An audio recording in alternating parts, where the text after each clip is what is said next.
Oke, jadi kenalin aku Fauzan. Kita kan ada waktu trial sekitar 2 jam. Dan kita bakal bahas dua bab. Yang pertama, kinetika bakal dibahas sama aku. Kemudian, keseimbangan bakal dibahas sama Awan. Jadi mungkin kinetika bakal waktu sekitar 1 sampai 1 jam 15 menit. Kemudian nanti sisanya bakalan dilanjutin sama Awan buat bab keseimbangan. Sebelumnya aku izin off cam dulu ya, soalnya nggak enak kalau on cam kepantul banget. Oke, kita langsung masuk aja. Jadi aku bakal bahas kinetika kimia.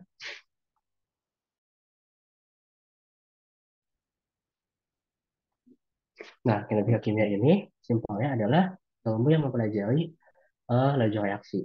Misalkan kita punya misalkan kita punya reaksi penguraian dari HI penguraian menjadi H2 dan I2. Nah, laju reaksi itu kita definisikan sebagai perubahan perubahan konsentrasi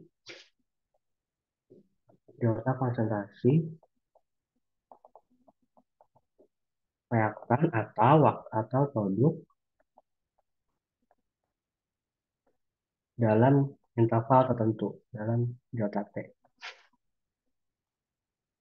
Jadi, kita untuk mengamati laju reaksi itu dapat mengamati perubahan konsentrasi reaktan atau produk. Nah, karena kita dapat mengamati reaktan atau produk, jadi kalau dalam reaksi ini, 2 mol HI akan terkonsumsi, akan bereaksi, menghasilkan 1 mol H2 dan I2. Jadi ketika nanti kita mengamati perubahan konsentrasinya, HI itu somehow bakalan 2 kali lipatnya dari H2 dan I2. Karena setiap 2 mol HI yang bereaksi, 1 mol H2 dan 1 mol I2 terbentuk, ya kan? Jadi supaya kita tidak bergantung dengan apakah kita menghitung perubahan konsentrasi dari reaktan atau produk, kita menambahkan koefisien di depannya kan. Kita bagi dengan koefisien. Jadi laju reaksi sama dengan min setengah D konsentrasi dari HI dibagi perubahan waktu sama dengan 1/1 D konsentrasi dari H2 dan sama dengan perubahan konsentrasi dari I2 per waktu. Nah, si D-nya ini perubahan konsentrasi HI kan apa dikasih tanda minus karena dia nanti hasilnya akan negatif kan. Supaya lajunya nggak negatif, maka kita tambahin tanda dikalikan dengan negatif di depannya. Kemudian kita bagi dengan masing-masing koefisien supaya laju reaksinya itu tidak bergantung dengan apakah kita menghitung perubahannya dari sisi reaktan atau dari sisi produk gitu. Terus eh, cara menghitung ya berarti kan kita menghitung perubahan presentasi dan interval waktu. Jadi laju reaksi itu ada dua jenis, ada yang sesaat, ada yang rata-rata, kemudian ada juga yang sesaat. Kalau yang rata-rata misalkan kita punya perubahan presentasi dalam interval dari 10 detik sampai 15 detik. Kemudian kita hitung lajunya kan. Jadi perubahan presentasi di waktu sekian di waktu T1 dikurangi waktu T2 dibagi sama T1 dikurangi T2. Nah, laju reaksi rata-rata itu kurang berguna karena kita lebih sering menyatakan laju reaksi itu sebagai laju sesaat. Kayak kalau misalkan kita naik motor kan kita lebih sering menyatakan laju yang kita lihat itu kan di speedometer ya kan. Nah, laju yang di speedometer itu laju sesaat. Jadi cara menghitung laju sesaatnya adalah kita menggunakan interval waktu dt-nya itu sangat kecil. Misalkan kita ingin mencari laju sesaat di T sama dengan 10 detik. Jadi kita menggunakan interval yang sangat kecil, misalkan dari 9 detik sampai 11 detik. Kemudian kita perkecil lagi dari 9,5 detik sampai 10,5 detik. Kita perkecil terus intervalnya sampai semakin mendekati waktu 10. Semakin mendekati waktu 10 detik. Atau dengan kata lain, kita mengambil limit dari delta T menuju 0, gitu kan, dari dt. Nah, tapi kalau dalam ini ya, kita nggak bakal menggunakan limit, jadi kita akan menggunakan grafik. Jadi grafiknya kayak gimana, nanti bakalan didapatkan grafik seperti ini. Ini merupakan grafik konsentrasi Kalau dalam kasus ini H2O2 versus waktu. Jadi nanti dilakukan eksperimen, kita hitung masing-masing konsentrasi H2O2 di setiap waktu, kemudian kita plot dalam grafik. Sumbu Y-nya sebagai konsentrasi, kemudian sumbu X sebagai waktu. Nah, misalkan kita ingin mencari laju sesaat di 1400 sekon. Jadi sekitar di segini, kita akan mencari kemiringan ya kan, atau slope atau gradien dari grafik tersebut. Jadi kita mencari tanggal lainnya dari sampai menyentuh kurva di titik yang kita ingin cari, yaitu di 1400 sekon. Kemudian kita hitung slope ya, dan akan kita dapatkan laju sesaat ya. Sama aja kayak kalau di fisika kan, kita tahu kalau kecepatan itu turunan dari fungsi jarak. Sementara kalau di kimia, laju reaksi itu merupakan turunan dari fungsi konsentrasi kan.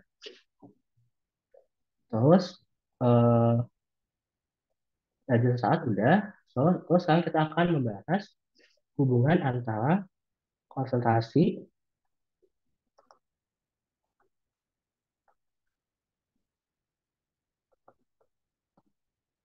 hubungan antara konsentrasi dengan laju.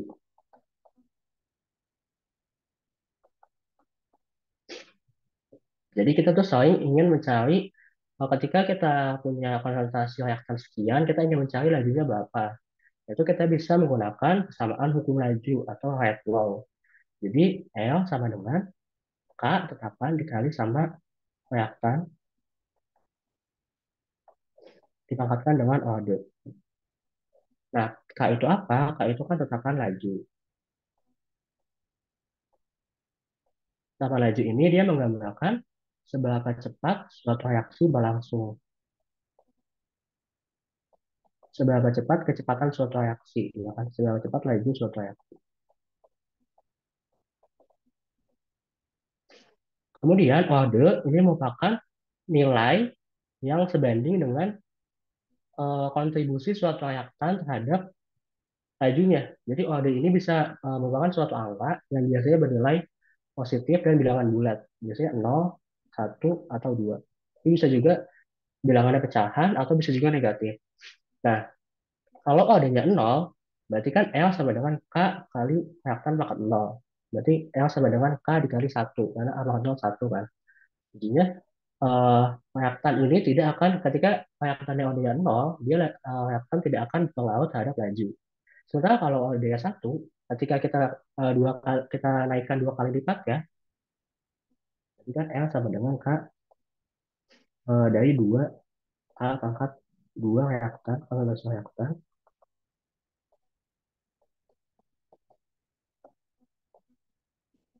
misalkan aku simbolkan sebagai A, 2A pangkat 1. Berarti kan jadinya 2KA. Jadi ketika kita naikkan konsentrasinya 2 kali lipat, maka lajunya juga akan meningkat 2 kali lipat. Sementara kalau ordernya 2, ketika kita naikkan konsentrasinya 2 kali lipat, maka dia akan lajunya akan meningkat sebesar 4 kalinya. Gitu. Nah, order ini dia tidak dapat ditentukan berdasarkan koefisien reaksi, tapi harus ditentukan berdasarkan eksperimen. Nah, gimana cara menentukan ordernya? Kita menggunakan suatu metode yang bernama nih, suatu metode yang bernama laju awal atau initial rate. Jadi kita punya data eksperimen di konsentrasi reaktan yang berbeda-beda, kemudian kita ukur laju awalnya.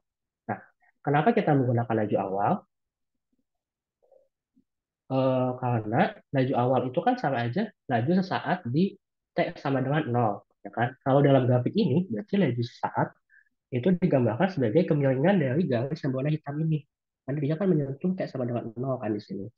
Nah, terus tadi aku juga udah bilang bahwa laju itu sebanding dengan konsentrasi reaktan. Jadi ketika reaktannya itu besar, maka laju akan besar. Dan ketika reaktannya kecil, laju juga bakalan kecil. Nah, kita menggunakan metode laju awal karena pada saat awal reaksi, lajunya kan konsentrasinya masih banyak, masih besar. Otomatis lajunya juga masih besar. Masih relatif lebih besar lah daripada waktu setelah setelah reaksinya telah berjalan lama. Makanya nanti setelah kita dapatkan laju awal yang relatif lebih besar, otomatis akan menghasilkan tingkat akurasi yang lebih tinggi. Tingkat akurasi yang lebih tinggi berarti perhitungan kita akan semakin mendekati akan semakin presisi gitu. Jadi itu alasan kenapa kita menggunakan laju awal. Nah, cara kita mencari order dan tetapan dari metode laju awal, kayak biasa dulu, kita nyari konsentrasi yang kita mencari konsentrasi yang sama. Jadi misalkan di eksperimen 1 dan 2 itu kan HgCl2-nya sama-sama 0,105 M kan. Terus ya 2O4 itu tapi beda dan L-nya juga beda. Jadi kita tuliskan persamaannya L1 per L2 sama dengan K konsentrasi dari HgCl2 satu pangkat misalkan orangnya aku simpan sebagai X, kemudian konsentrasi dari C2O4 aku simpan sebagai Y dibagi dengan data yang kedua.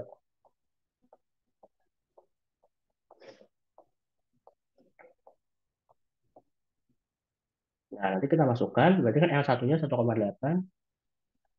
10 kali minus 5, dan ini 7,1 kali 10 pangkat minus 5.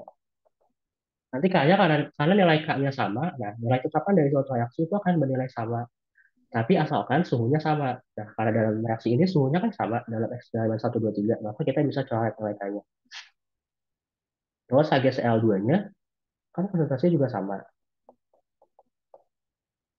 antara eksperimen 1 dan 2. Jadi kita bisa coret juga, kemudian C2O4-nya kita masukin 0,15, 0,3. Jadi kita dapatkan ini kan 1/4 sama dengan setengah KT. Ini dapatkan Y sama dengan 2.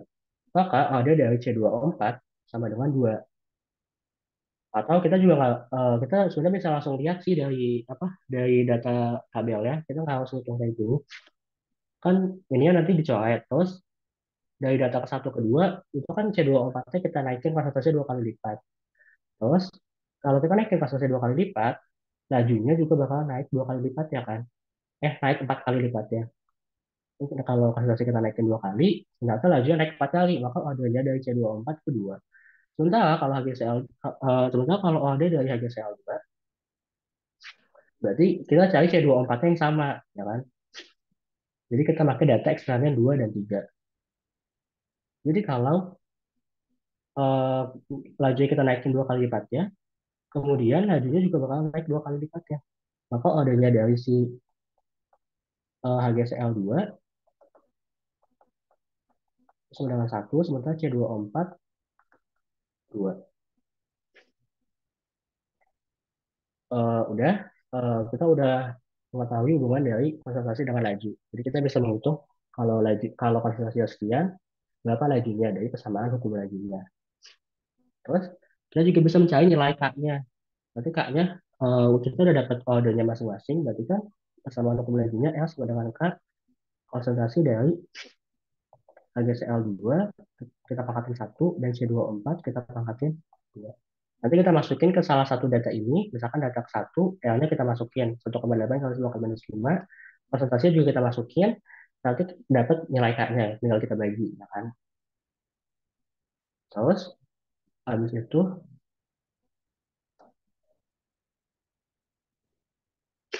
sekarang kita masuk ke persamaan hukum laju terintegrasi.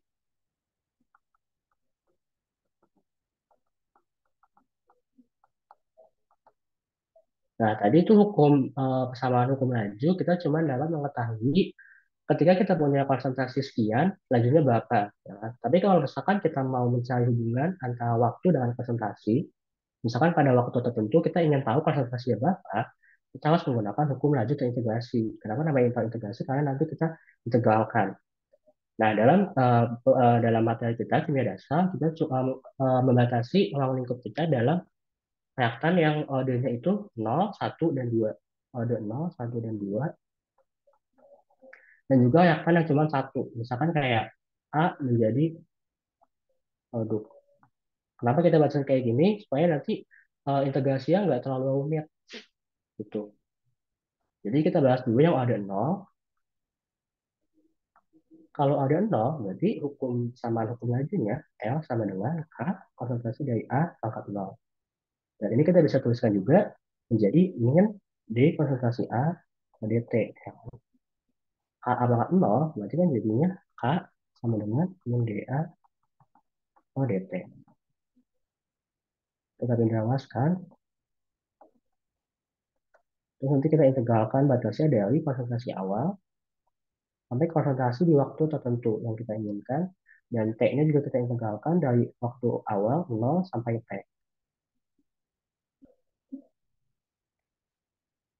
Jadi akan kita dapatkan AT sama dengan min K, min KT plus A0. Nah, persamaan ini artinya apa? Jadi kita dapat plot sebagai suatu persamaan garis lurus. Ini sama aja AT itu dalam sumbu Y, min K itu dalam slope ya, gradient, kemudian T-nya kita plot sebagai sumbu X, dan A0 itu sebagai intercept atau C. Jadi nanti ketika kita plot konsentrasi dengan waktu akan didapatkan suatu profil garis lurus dengan gradient negatif akan nol seperti ini. Dan interceptnya kita sama dengan 0 akan didapatkan konsentrasi awal. Terus nanti yang ada satu kan persamaan hukum laginya L sama dengan K konsentrasi A. Yang sama dengan min dA per dt. Kita integralkan lagi.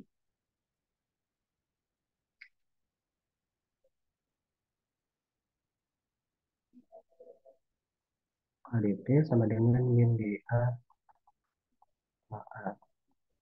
Batasnya dari T0 sampai T. Dan ini batasnya dari A0 sampai A1. Akan didapatkan nanti integral dari 1 per A kan ln ya. Berarti ln dari AT dengan min KT plus ln A0. Ini juga kita bisa plus sebagai persamaan garis lurus, yaitu Y sama dengan MX plus C. Akan didapatkan persamaan garis lurus dengan kurva yang lurus. Kemudian ada kedua, kita dapatkan L sama dengan K konsentrasi dari A pangkat 2. Dengan min D, AA, min DA, per DT. Saya tegakkan lagi. Kan itu sama dengan min DA.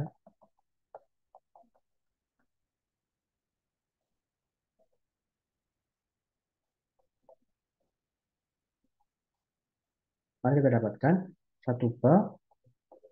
Jadi kalian lanjutin integral dapat satu per AT sama dengan KT plus satu per A0.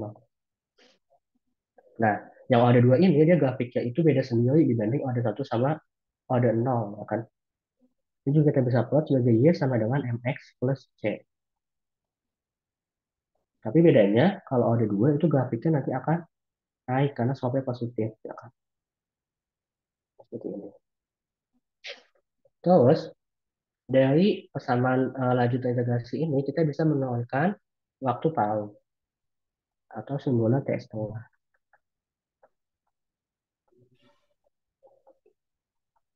Apa itu waktu paruh? Waktu paruh adalah waktu yang dibutuhkan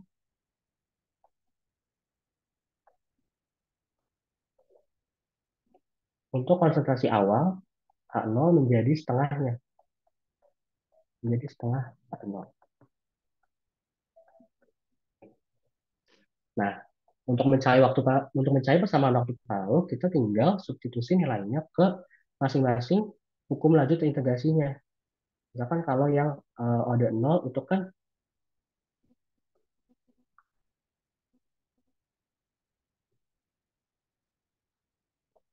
KT sama dengan min KT plus H0. Berarti AT-nya kita masukin setengahnya. Kan waktu yang dibutuhkan untuk suatu konsentrasi bukan menjadi setengahnya, kan? Berarti artinya setengah dari A0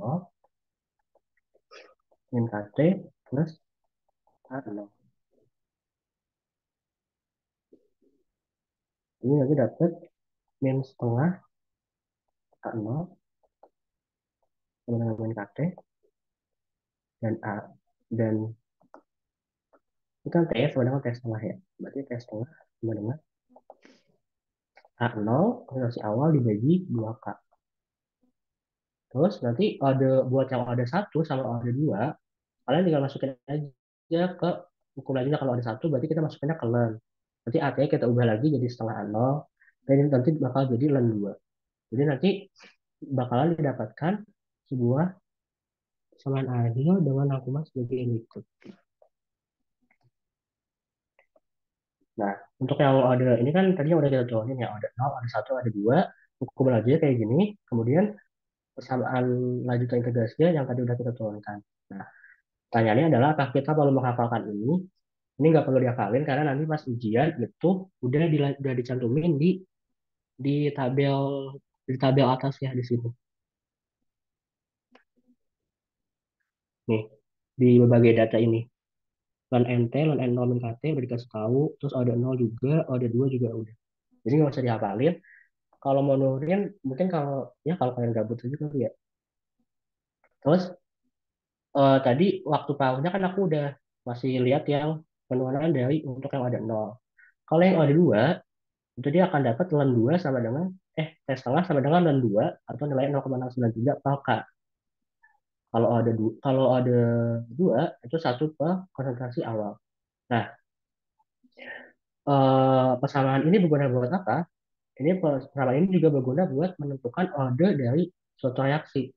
Jadi tadi selain order yaitu bisa menggunakan tabel laju awal yang dari persamaan hukum laju yang sama dengan K konsentrasi, kita juga bisa membuat misalkan kita dikasih sebuah data konsentrasi dengan waktu dalam waktu yang berbeda-beda.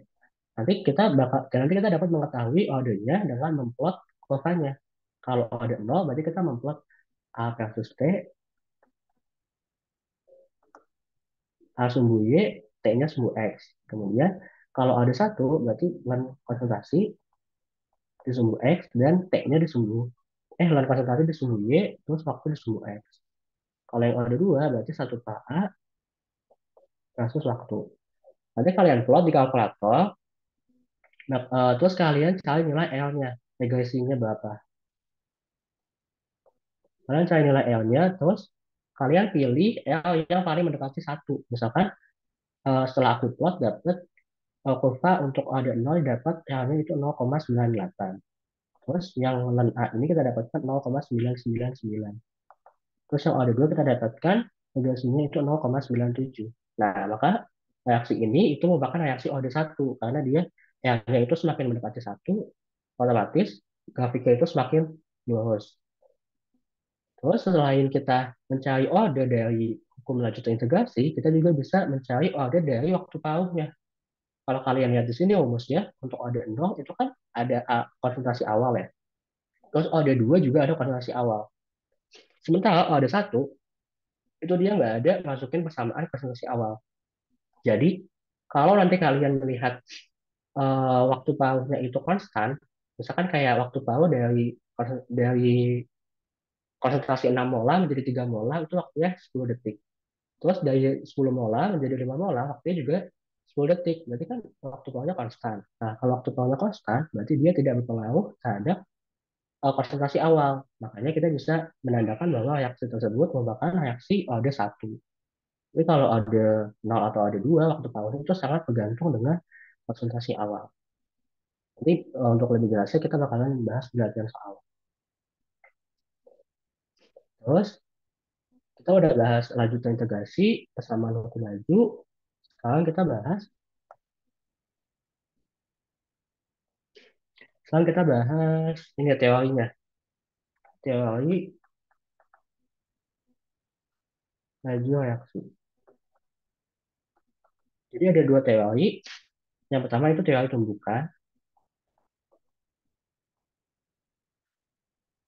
Nah, sesuai namanya, untuk teori tumbukan ini menyatakan bahwa untuk suatu reaktan dapat membentuk suatu reaksi menghasilkan produk, maka harus melalui proses tumbukan. Akan dan tumbukannya ini dia membutuhkan energi dan energinya ini dapat diberikan dengan kalor atau suhu, tingkatan suhu. Jadi eh, ketika kita meningkatkan suhu, berarti kan molekulnya akan semakin bergerak bebas ya, semakin bergerak bebas, maka energi kinetiknya akan semakin besar. Nah, ketika energi kinetika semakin besar, maka maka tumbukannya akan semakin sering terjadi kan. Maka laju reaksinya akan semakin cepat. Makanya ketika waktu ketika suhu kita meningkatkan, maka laju reaksi akan semakin meningkat. Ini juga berhubungan dengan energi aktivasi. Jadi tabel itu seperti ini, grafiknya seperti ini. Misalkan kita punya dua keadaan, yaitu T1 dan T2. Dengan T2 itu suhunya lebih tinggi daripada T1. Jadi di batas ini tuh merupakan energi aktivasi.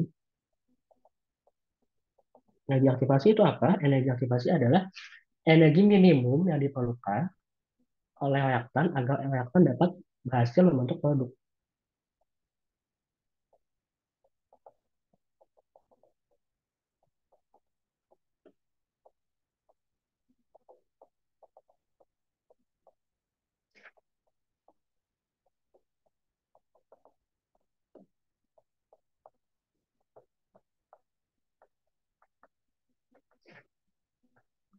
Jadi ketika kita meningkatkan suhu, di sini T2-nya, kan T2-nya lebih besar daripada T1. Dan molekul ini kan grafik berdasarkan kinetik energi dan juga fraksi molekul ya.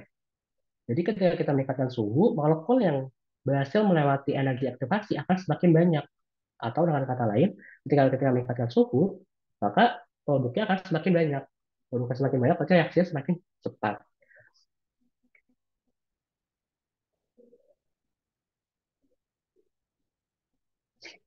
Terus kurva dari energi aktivasi juga dapat digambarkan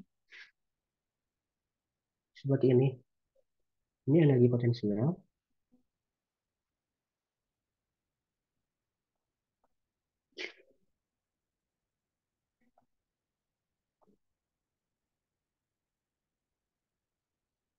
Jadi ini sisi reaktan,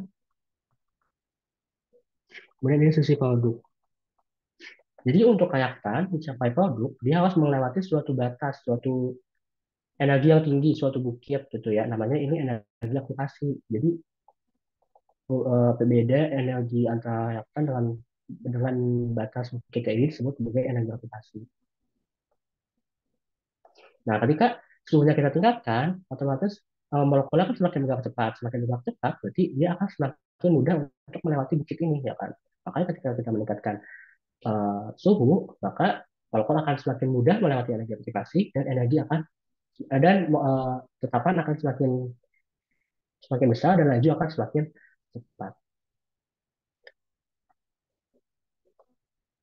Terus teori tumbukan itu kan molekul harus bertumbukan untuk membentuk produk. Nah, tumbukannya ini juga nggak boleh asal-asalan, dia harus mempunyai orientasi yang tepat. Kayak misalkan kita mau mereaksikan N2O dengan NO, menghasilkan yang kita ingin adalah N2 dan NO2.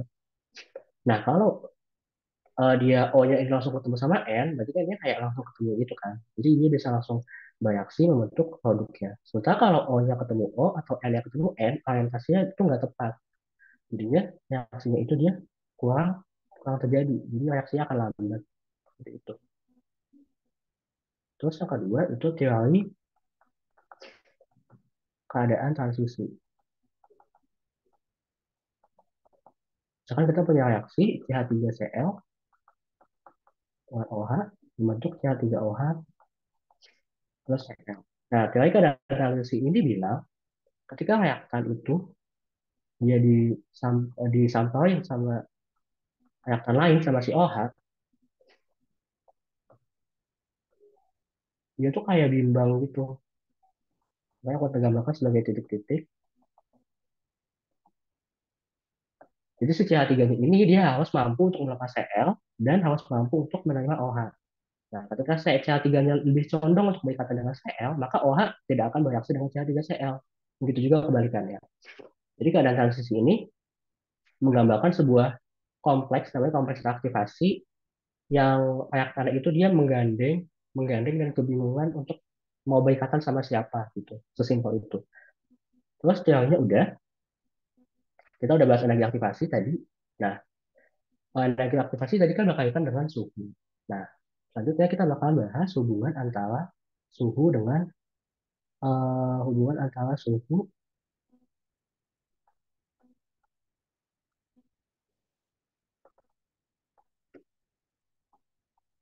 dengan laju reaksi.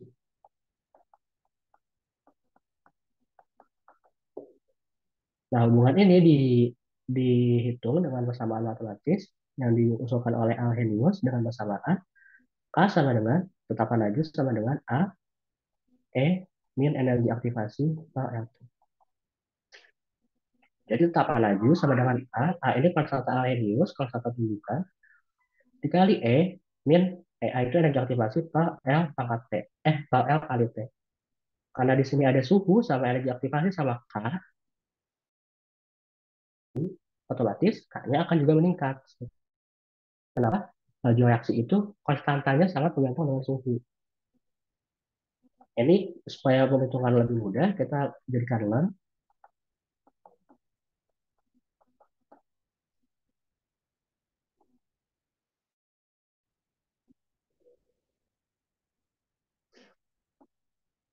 Jadi ln K sama dengan min EA per LT ditambah ln A. Nah, ini juga dapat kita plot sebagai persamaan gas flows, yaitu ln K sebagai suhu Y, dan min EA-nya kita ubah menjadi min EA per L dikali 1 per T. Sama aja kan? Jadinya min EA per L sebagai gradien atau slope, dan 1 per T-nya kita plot di sumbu X. Dan ln A-nya itu di intercept atau C. Terus kita bisa mencari dari persamaan ini, kita bisa buat dua keadaan. Misalkan K1, K1, K2 dengan T1 dan T2 yang berbeda.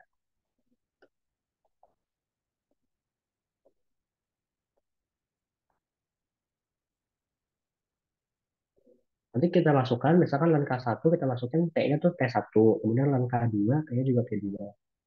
Nanti akan didapatkan ln K1 per K2 sama dengan energi aktivasi per L untuk per T2 dan 1 per T1. Nah, ini persamaannya mirip sama persamaan yang pernah kita dulu kenal di semester 1, ya kan? Sama Clausius-Clapeyron yang untuk mencari titik didih dari apa suatu senyawa gitu kan. Terus, nah energi aktivasi yang kita dapatkan itu harus bernilai positif. Nanti makanya kalau kalian hitung energi aktivasi kalian dapatnya negatif, berarti kalian salah hitung. Kenapa negatif? Karena dia kan harus ini kan, dia kan energinya tinggi, kayak batasan energi yang diperlukan agar reaktan membentuk produk. Jadi reaktan itu butuh energi untuk mencapai energi aktivasi. Makanya energi aktivasi nilai positif. Gitu.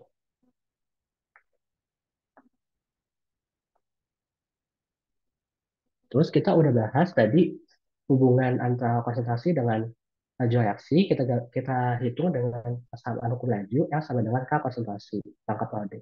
Kemudian kita turunkan persamaan tersebut dapat hukum lanjut integrasi yang dapat kita gunakan untuk mengetahui hubungan antara konsentrasi dengan waktu. Kemudian kita dapat persamaan Arrhenius yang menggambarkan hubungan antara laju reaksi dengan suhu dan energi aktivasi. Nah, dari persamaan-persamaan tersebut, kita kan dapat kita dapat mengusulkan suatu mekanisme reaksi.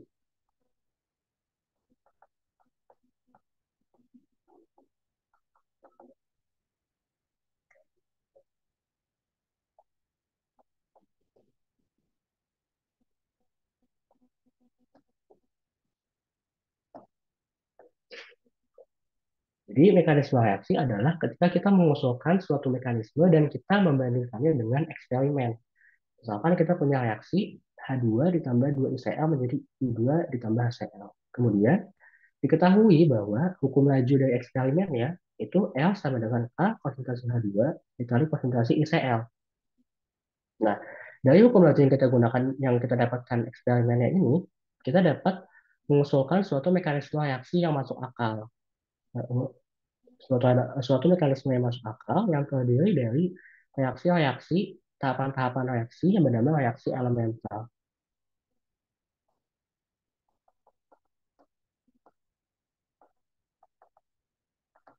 Nah, reaksi elemental ini tuh pertama, dia itu harus koefisiennya harus sesuai, koef harus sesuai. Ya kan reaksinya udah setara juga kan koefisiennya. Kemudian hasil reaksi akhirnya H2 ditambah 2 ICl menjadi I2 plus 2 HCl juga sama dengan reaksi sesuai dengan eksperimen. Terus order dapat kita anggap sebagai koefisien. Kemudian yang ketiga, reaksi elemental itu dia terdiri dari reaksi yang cuma boleh unimolekular atau bimolekular. Kalau unimolekular itu kan berarti satu. Jadi contohnya misalkan kayak AB mengurai menjadi A plus B. Sementara kalau bimolekular, contohnya A plus B menjadi AB. Nah, reaksi elemental yang kita usulkan, mekanismenya, itu dia terdiri dari dua reaksi kan. Berarti dia bimolekular. Berarti dia udah sesuai sama aturannya. Kemudian koefisiennya juga udah sesuai. Nah, kita tinggal menentukan ordernya. Berarti kita dari tahapan satu itu, dia kan bersifat lambat. Tahapan yang kedua bersifat cepat. Kita tuliskan persamaan hukum laginya. Berarti L sama dengan K konsentrasi, yaitu H2 dan ICl. Kemudian yang kedua dengan K konsentrasi delta I ICl. Nah, tahapan yang lambat ini kita jadikan sebagai tahap penentu laju. Tahap penentu laju. Kenapa kita namakan tahap penentu laju? Karena dia yang akan menentukan hukum laju dari keseluruhan mekanisme yang kita gunakan. Jadi keseluruhan reaksi ini itu akan sama dengan si tahapan penentu laju ini. Nah, sama dengan K konsentrasi dari H2 untuk ICl. Kenapa bisa gitu? Jadi ada dua analogi yang bisa kita jelasin ini. Kan tahapan satu itu dia reaksinya berjalan lambat, sementara tahapan dua berjalan secara cepat. Jadi ketika reaksinya berjalan secara lambat, kita lebih mudah untuk mengamati perubahan konsentrasinya.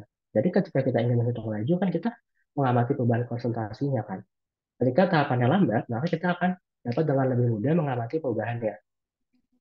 Sementara kalau yang tahapannya cepat, kayak dia tuh kita mau ngamatin duluan tapi reaksinya udah selesai gitu. Jadi kayak nggak keburu buat mengamati si tahapan kedua ini. Terus kayak misalkan kalau bisa juga dianalogikan sebagai si tahapan satu ini, misalkan kayak kalau kalian mau pergi ke suatu tempat, terus di jalan tuh macet. Jadi di jalan itu doang yang macet. Jadi eh, waktu tempuh kalian ke destinasi yang kalian ingin itu ditentukan banget sama kemacetan yang kalian temuin di jalan itu. Kan? Jadi kemacetan yang kalian lalui di jalan yang macet itu menjadi penentu kalian sampai ke destinasi kalian tepat waktu atau enggak. Gitu. Jadi tahap penentu laju itu akan kita jadikan tahap yang sesuai dengan eksperimennya. Gitu. Dan sesuai kan L sama dengan K dari konsentrasi H2 ICl. Ini mekanisme kita dapatkan hukum laju seperti ini. Dan uh, hukum laju yang kita dapatkan dari eksperimen itu juga K dari konsentrasi dikali konsentrasi H2 dikali konsentrasi ICl. Karena persamaan hukum lajunya sama, maka mekanisme yang kita usulkan ini, maka mekanisme ketika L dari mekanisme sama dengan L eksperimen, maka kita dapat mengatakan mekanisme yang kita usulkan masuk akal.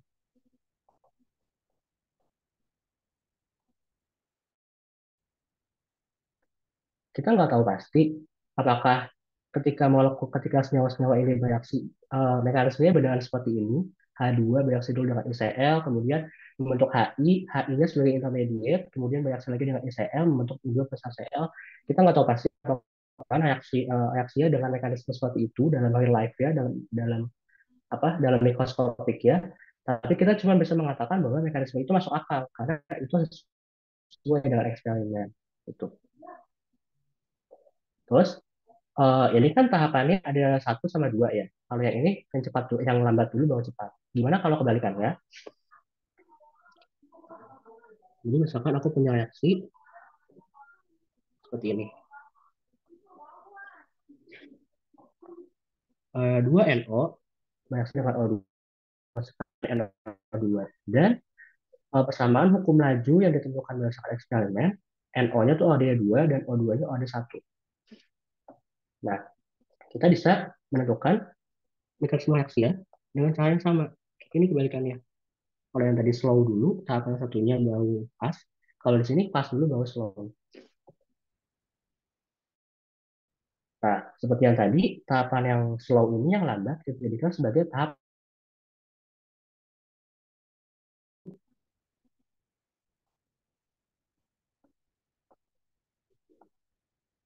sehingga keseluruhan mekanismenya akan sesuai dengan persamaan hukum laju dari tahap penentu ini. Nah, tahap penentu ini, yang tahapannya slow, kita bisa tuliskan L itu sama dengan kalau konsentrasinya reaktannya apa? N2O2 dikali konsentrasi dari O2. Nah, apakah benar persamaan hukum laju seperti ini? Kalau dari konsentrasi N2O2 dan O2. O2-nya benar reaktan. N2O2 ini merupakan intermediate karena dia dihasilkan di reaksi satu, kemudian digunakan lagi sebagai reaktan di tahapan kedua. Oleh karena itu, kita nggak boleh mencantumkan intermediate atau produk dalam persamaan hukum laju. Ini harus kita ubah konsentrasi N2O2-nya supaya nanti dia sesuai dengan eksperimennya kayak gimana. Nah, kenapa kita nggak boleh mencantumkan intermediate dalam persamaan hukum laju? Karena kita nggak bisa mengukur konsentrasi secara pasti, ya kan? Karena intermediate itu seperti antara ada atau enggak, ya kan? Dia ada dihasilkan di tahapan ke satu, tapi dia langsung dipakai lagi di tahapan kedua. Jadi sangat-sangat sulit buat kita menghitung konsentrasi dari intermediate tersebut. Makanya kita nggak boleh mencantumkannya di persamaan hukum lagi. Jadi persamaan ini harus kita ubahnya menjadi reaktan ya, yaitu NO. Gimana caranya? Kita meninjau tahapan yang pertama kan berlangsung secara cepat. Jadi NO itu dia terurai menjadi N2O2. Nah, tahapan yang secara cepat dan bolak-balik, ini kan panahnya ke kanan dan ke kiri. Tahapan yang secara cepat dan bolak-balik seperti ini menandakan bahwa reaksi ini berlangsung secara sudah mencapai kesetimbangan atau equilibrium. Ketika dia mencapai kesetimbangan, maka dapat kita ketahui bahwa laju ke kanan K1 sama dengan laju ke kiri, yaitu K-1. Jadi yang ini kita bisa tuliskan laju ke kanan sama dengan laju ke kiri. Laju ke kanannya apa? L. L itu sama dengan K, konsentrasi dari NO, kodenya pangkat 2, karena ini dan ordernya bisa kita samain sama koefisiennya. Kemudian laju kecilnya itu K-1. Ini K1, ini K-1, terus yang ini tadi K2. K-1 dari N2O2. Terus N2O2-nya kita pindah luaskan, jadinya K1 ke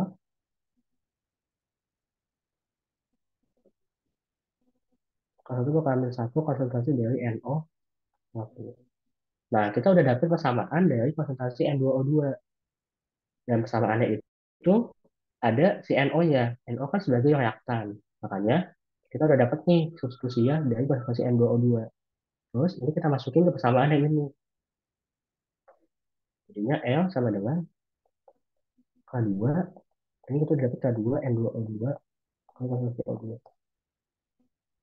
Jadi L sama dengan K2 N2O2-nya itu kita masukin tadi K1 ke K-1 kali NO pangkat 2 dan O2 pangkat 2, O2 pangkat 1. Nah, apa dari tetapan itu kita bisa gabung. Jadi L sama dengan K kali konsentrasi NO pangkat 2 kali konsentrasi O2. Mekanisme apa hukum laju mekanisme yang sesuai dengan hukum laju yang secara eksperimen. Kan? Eksperimennya sama dengan hukum laju yang kita usulkan dari mekanisme. Maka kita dapat menyatakan bahwa mekanisme ini sesuai.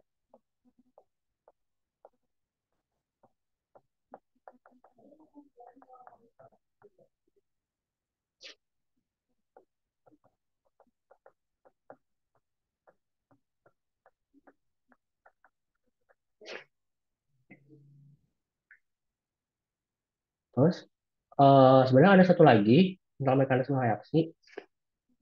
Kan tadi kalau aku itu misalkan itu tahapan satu kita asumsikan itu lambat. Kemudian tahapan dua itu kita asumsikan secara cepat ataupun sebaliknya. Dan ini tuh mekanisme yang kita usulkan cuma dua tahapan.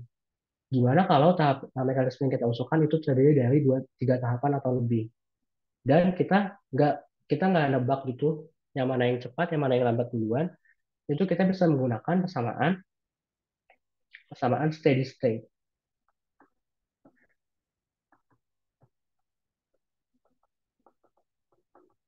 Karena dalam bahasa Indonesia ini untuk keadaan punah.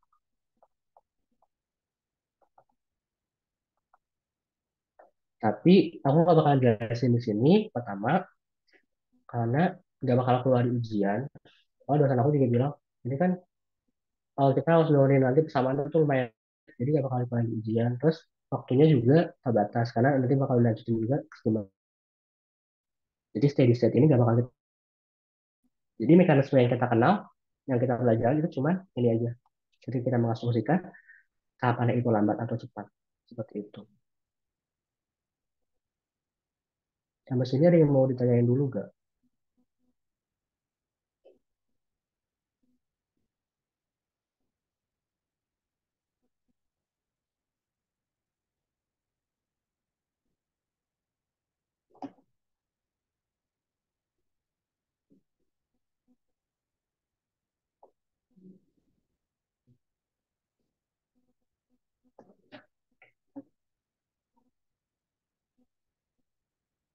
Aman ya berarti ya.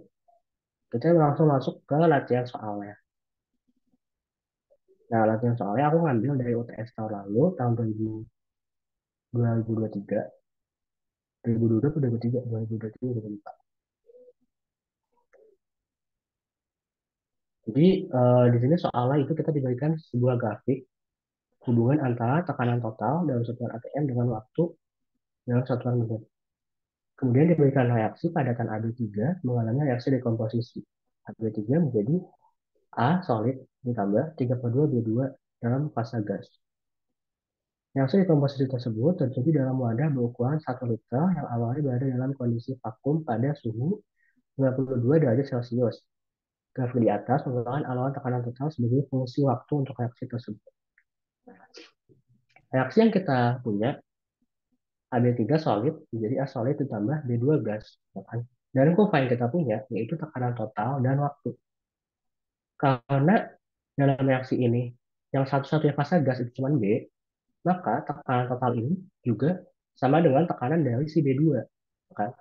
Karena AB3 sama A itu fasenya sama-sama solid, dan solid itu nggak punya tekanan, dia nggak menguap kan. Jadi tekanan total di grafik ini itu sama dengan tekanan dari B2. Soal yang A, disuruh tentukan tekanan total saat reaksi berakhir. Jadi saat reaksi berakhir, sama dengan reaksi yang paling ujung di sini di waktu paling lama, itu waktu 90 menit, atau kita bisa menyebut waktu di yang paling ujung ini sebagai waktu tahingga. Waktu tahingga berarti menyatakan reaksinya itu sudah selesai. Reaksinya sudah selesai berarti reaktannya udah habis, reaktannya udah habis dan berubah keseluruhannya menjadi produk. Tentukan tekanan total saat reaksi berakhir, berarti kita tinggal baca di waktu 90 menit tekanan totalnya berapa. Di sini kita lihat 8 atm, ya kan? Jadi tekanan totalnya itu sama dengan 8 atm.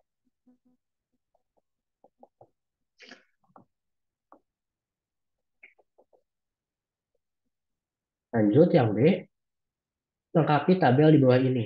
Jadi kita disuruh melengkapi tabel di waktu tertentu. Kita disuruh membaca P totalnya, berarti kita tinggal lihat grafiknya. Kemudian kita disuruh menghitung mol dari AB3. Nah, yang PL itu di sini. Karena kalau P total kan kita tinggal baca grafik. Tapi kalau mol AB3 gimana caranya? Karena ini kan tekanan. Ya, tekanan cuma dari si B3. Dari si B2. Berarti nanti kita harus menggunakan stoichiometry. Jadi di waktu 10 menit tekanan totalnya itu kita tinggal lihat 10 menit itu kan tekanan totalnya 4 atm. Ya kan? Jadi kita tinggal tulis ATM, kemudian pada waktu 30 menit Tekanan total ya itu sama dengan 7 ATM. Kemudian gimana cara nyari mol dari AB3-nya? Kita disuruh cari mol awalnya di waktu 0, sama di waktu 10 menit, sama waktu 30 menit. Jadi kita tuliskan pas reaksinya AB3 jadi asolid ditambah 32 di 2 gas. Kemudian pada keadaan awal inisial perubahannya C dan equilibrium ya. Pada keadaan awal misalkan kita nyatakan sebagai N0 mol awal, kemudian dia akan sesuai dengan koefisien reaksinya, dia akan berkurang sebanyak min X, A-nya akan bertambah X, dan B2 akan bertambah 1,5 X. Jadi di kesetimbangan akan sama dengan N0 min X, X, dan 1,5 X. Nah, eh, terus kita baca di tekanan total di waktu Tahingga. Di waktu Tahingga kan tekanan total 8 atm. Dan di waktu Tahingga ini, reaktannya itu sudah habis. Reaktannya sudah habis berarti konsentrasinya 0, ya kan molek 0. Jadi kita bisa tulis N0 pada saat waktu Tahingga, ya sama dengan Tahingga, N0 min X itu sama dengan 0. Maka N0 sama dengan X. Terus kita cari nilai X-nya dari persamaan gas ideal. Kita kan punya persamaan PV sama dengan N LT. Berarti P sama dengan N.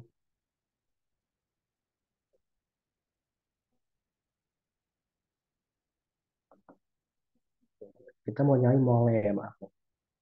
Jadi N sama dengan PV per LT. Terus kita masukin tekanan total ya, itu di waktu waktu tangganya, berapa tekanan totalnya? 8 atm ya kan. Jadi tekanan total di waktu Tahingga itu kan terdiri dari tekanan totalnya si B2 doang. Karena satu-satunya gas dia doang kan. Dan mol dari B2 itu sama dengan 1,5 X.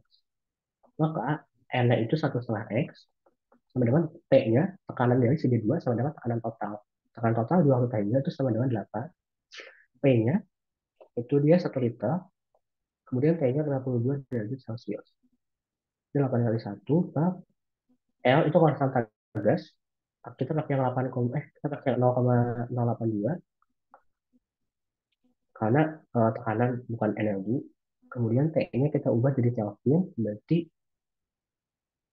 kita dapat 203 tambah 52, 325. Nanti kalian hitung X-nya akan sama dengan 0,2 mol. Kita dapat X-nya sama dengan 0,2 mol. Ya kan? Terus, dua kali hingga N0 itu N0 min X sama dengan 0, dan N0 sama dengan X. Maka, mol awal dari AB3 itu sama dengan 0,2 mol. Itu. Jadi kita bisa isi ini 0,2. Kemudian kita disuruh mencari di waktu 10 menit. Jadi kita gunakan lagi persamaan ini. N sama dengan PV per LT. Karena N-nya itu masih molnya dari B2, berarti masih 1,5 X. Nah, tapi P-nya ini tekanan total di waktu yang kita pengen cari. Di waktu 10 menit berapa? 4 kan. Berarti kita masukin P-nya 4. Jadi V-nya 1 ke suhunya sama, sama L sama. Ini kalian dapatkan X itu sama dengan 0,1 mol. Sehingga mol dari si AB3 itu kan N0 min X. Tadi N0 kita dapat 0,2. Maka 0,2 minus 0,1. Sama dengan 0,1 mol. Jadi kita dapatkan di T sama dengan 10 menit, molnya adalah 0,1. Kemudian di T sama dengan 30 menit, kita masukin P-nya itu 7 atm.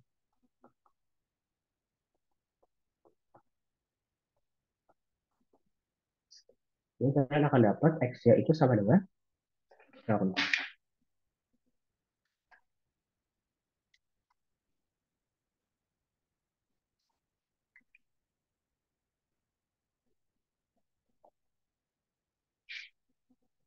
Kan kalian dapatkan X-nya itu 0,175.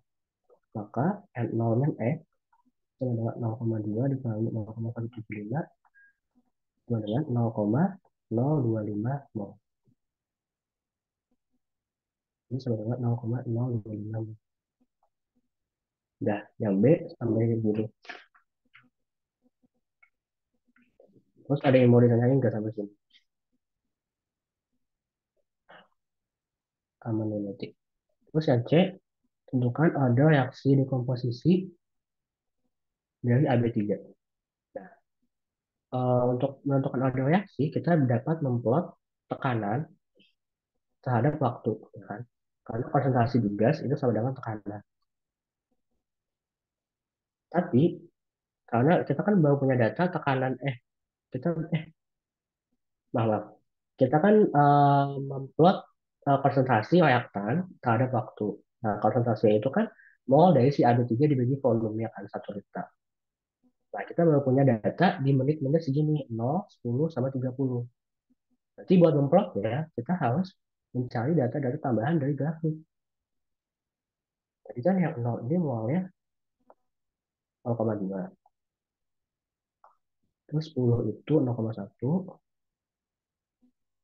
30 itu 0,025. Nah, kita cari mol dari AB3 di tekanan-tekanan yang ketika itu pas. Nih, kayak di 20 tekanan itu kan pas 5 atm, ya kan? Jadi, ini kita cari di tekanan 5 atm, molnya dari si AB3 itu berapa? Kita pakai rumus yang tadi lagi kan, yang sama dengan PP per LT. Berarti 1,5 X sama dengan P-nya itu 5 kali 1 dibagi 0,082. Maka nanti akan dapatkan X sama dengan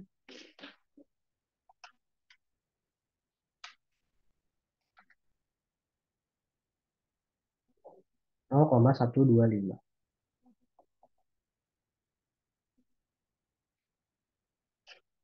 Jadinya konsentrasi AB3 itu N0 min X, N0 tadi 0,2 dikurangi 0,125. Oh, sama dengan 0,075. Ini aku hapus. Tapi ini 0,075. Terus sekali lagi di ini. Ini kan pas ya. Di TS sama dengan 40 menit, tekanan totalnya itu 7,5 atm. Jadi kita masukin lagi 1,5 X sama dengan 7,5 kali 1. Kita akan dapatkan X-nya itu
mendapatkan X-nya itu 0,1875.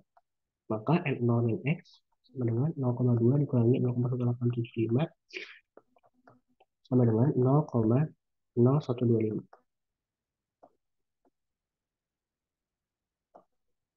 0,0125. Terus di T yang hingga ini di 90 menit, dia kan 0 ya, berarti ini 0. Nah, nanti kalian plot kurvanya antara konsentrasi dari AB3 terhadap waktu. Kalian plot konsentrasi versus waktu, kemudian kalian konsentrasi versus waktu sama satu tol konsentrasi versus waktu. Nanti kalian cari regresinya, kalian pilih yang paling mendekati satu. Tapi Kan kalau ngebuat satu-satu kayak gitu di kalkulator lumayan makan waktu ya. Jadi kita bisa menggunakan metode lain, yaitu menggunakan metode waktu pauh. Jadi kan waktu pauh itu untuk kode satu, dia kan tidak bergantung dengan konsentrasi ya. Waktu pauh itu sama dengan 2 kalau K untuk kode satu. Maka ketika kita menemukan waktu pauh yang konsisten, alias tidak bergantung dengan konsentrasi awal, bahwa reaksi tersebut merupakan reaksi ode satu. Kayak gini nih, di waktu di T sama dengan 0, di T sama dengan 0, dia kan eh, konsentrasi AB3-nya itu 0,2. Terus di 10 menit setelahnya, konsentrasi itu jadi setengahnya, ya kan 0,1. Kemudian di menit ini juga sama, di menit 30, ya kan konsentrasi AB3-nya 0,025. Kemudian setelah 10 menit selanjutnya, di menit ke-40, kita dapatkan konsentrasinya itu menjadi setengahnya, yaitu 0,0125.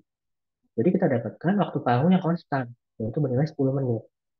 Makanya kita dapat mengetahui bahwa reaksi yang ada di soal ini merupakan reaksi aldehyde satu. Gitu. Jadi ada dua cara, dua metode,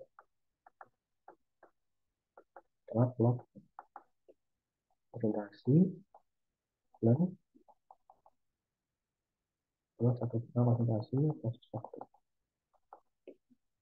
Misalnya nilai L-nya berapa? Tapi kita menggunakan metode yang ini kan, metode tes setengah. Didapatkan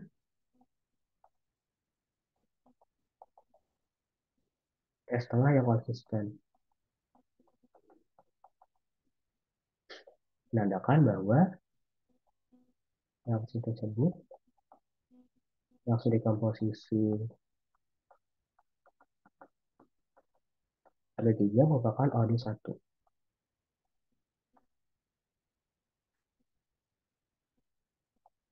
Ada satu karena sesuai rumusnya rumus waktu paruh untuk ada satu tes setengah sama dengan dan dua per K, yaitu tidak bergantung dengan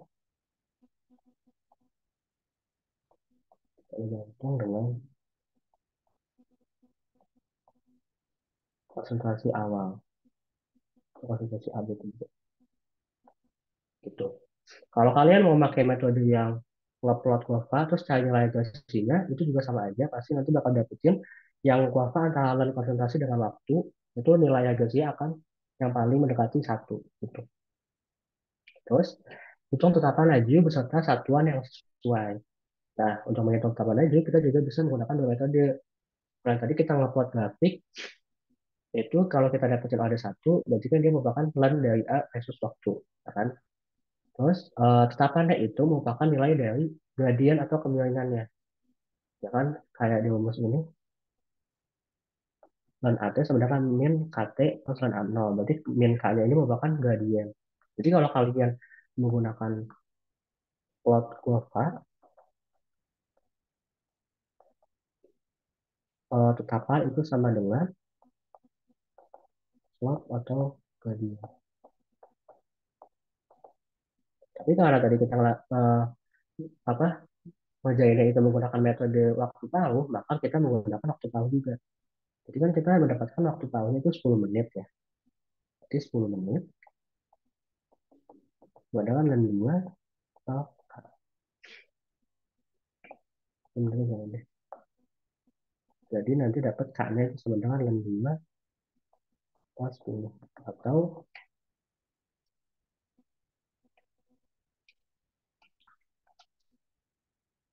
0,0693. Nah, satuannya apa? Satuannya mana laju reaksi kan satuannya molar per second. Dan kalau OD-nya satu, berarti kita udah punya satuan molar. Ya, jadi molar per second, berarti kita tinggal kali waktunya. Karena kita menggunakan menit, berarti kita harus konsisten juga kali menit. Jadinya menit min satu. Kemudian yang E, pada temperatur 5 derajat Celcius, reaksi berlangsung 2 kali lebih lambat. Hitung energi keaktifan reaksi tersebut. Nah, reaksi berlangsung 2 kali lebih lambat menandakan K-nya itu, K dari K2 misalkan ya. K2 itu setengahnya dari K1, ya kan? Karena hukum laju itu L sama dengan K dikali konsentrasi. Ketika K-nya itu kita turunkan menjadi setengahnya, maka otomatis lajunya akan menjadi dua kali lebih lambat, menjadi setengahnya juga. Jadi karena kita bisa menghitung energi pengaktifan atau energi aktivasi, kita gunakan eh, persamaan Arrhenius yang K sama dengan A, E, min, E, sama T, tapi untuk dua keadaan. Jadi makanya yang ulang K1 per K2 sama dengan EA per L 1 per T2 min 1 per T1. Dimasukin, misalkan K1-nya sama dengan K, dan K2-nya kan setengah K1. Setengah K. Jadi K1-nya K, K2-nya setengah K. Kita mau cari nilai EA per E-nya itu pakai 8,314 karena energi. 1 per T2-nya yaitu ini 5 dari Celsius atau 298 minus 1 per T1-nya itu yang di soal. Di sini dibilang di suhu 52 dari Celsius. Jadi di suhu 325 Celsius. Ini kalian hitung akan dapatkan EA sama dengan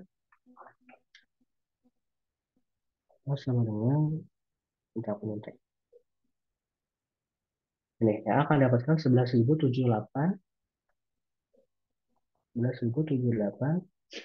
Joule per mol. Itu bisa kita ubah jadi EA sama dengan 11,08 kilojoule per mol. Lanjut untuk nomor terakhir, kita dikasih usulan suatu mekanisme reaksi. Jadi AB3 menjadi AB2 per setengah B2 secara cepat. Kemudian AB2 mengolah menjadi A plus B2 secara lambat. Kemudian ditanyakan tentukan senyawa antara atau intermediat dalam reaksi tersebut. Senyawa intermediat kan berarti senyawa yang dihasilkan di tahap satu kemudian dipakai lagi di tahap 2 ya kan. Berarti yang ada di sisi kanan dan sisi kiri adalah AB2. Maka senyawa intermediatnya adalah AB2. Kemudian yang G, sarankan hukum laju berdasarkan usulan mekanisme tersebut.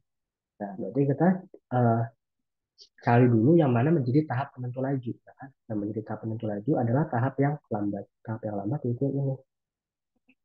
Berarti L sama dengan K2 kali konsentrasi reaktan yaitu AB2. Tapi AB2 ini kan intermediate. Maka kita modifikasi. Kita lihat ke tahapan satunya. Tahapan itu terjadi secara cepat dan bolak-balik. Maka sudah mencapai kesetimbangan dan laju ke kanan K1 sama dengan laju kiri kanan 1. Berdasarkan tahapan 1, laju ke kanan sama dengan laju kiri. Sama dengan K1 kali konsentrasi AB3 sama dengan K-1 kebalikannya kali konsentrasi AB2 pangkat B2 setengah karena koefisiennya setengah. Jadi kita dapatkan konsentrasi dari AB2 sama dengan K1 per K-1 dari konsentrasi B2 pangkat setengah ini AB3. Sehingga kita substitusi AB2-nya ke sini. Dia R sama dengan K2, AB ini itu K1 per K-1 dikali AB3 pangkat 1 per B2 pangkat. Nah, kita kan sama disuruh menjalankan hukum laju ya berdasarkan usulan mekanisme tersebut. Jadi ya udah emang kita dapetin uh, apa hukum persamaan hukum laju dari usulan mekanisme soal itu seperti ini. Tapi kita juga bisa membandingkannya dengan eksperimen. Kan? Karena ini L dari eksperimennya itu kan sama dengan K dari konsentrasi AB3 doang. AB3 pangkat 1. Ya kan? Karena ordernya tadi kita dapetin order 1. Dan reaktannya juga cuma sih AB3 doang kan. Berarti AB3 pangkat 1. Sementara L dari si mekanismenya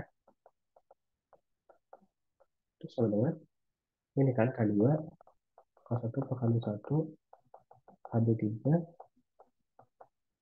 D2 pangkat setengah. Jadi ini tuh tidak sama dengan, karena L mekanisme tidak sama dengan L dari pengamatan atau eksperimen observasi, maka mekanisme tidak sesuai, tidak masuk akal atau ditolak.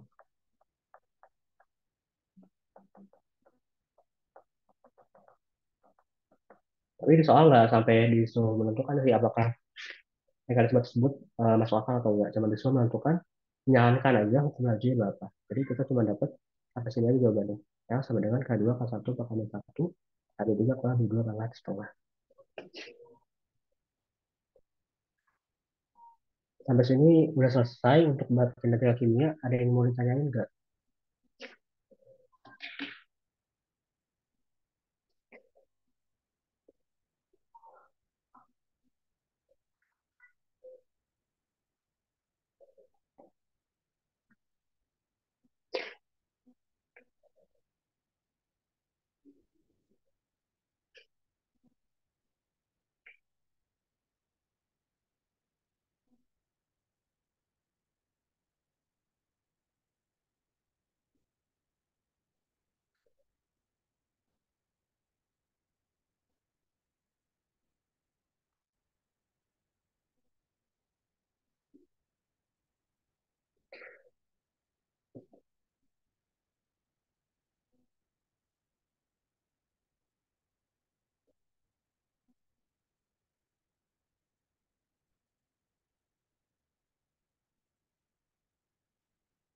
Udah aman berarti ya.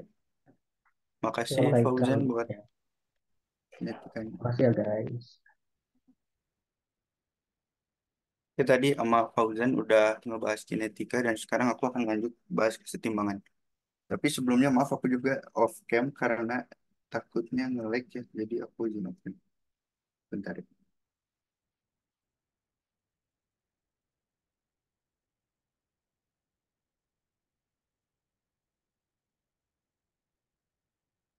Oke, sekarang kita masuk ke kesetimbangan. Bentar.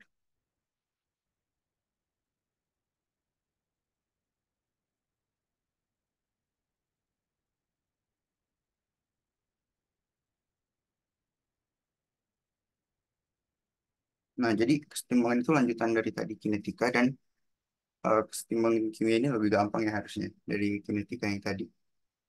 Nah, ini kesetimbangan ini ada reaksi umum seperti ini yang ada tanda panah bolak-balik ini tuh artinya dia reaksinya setimbang.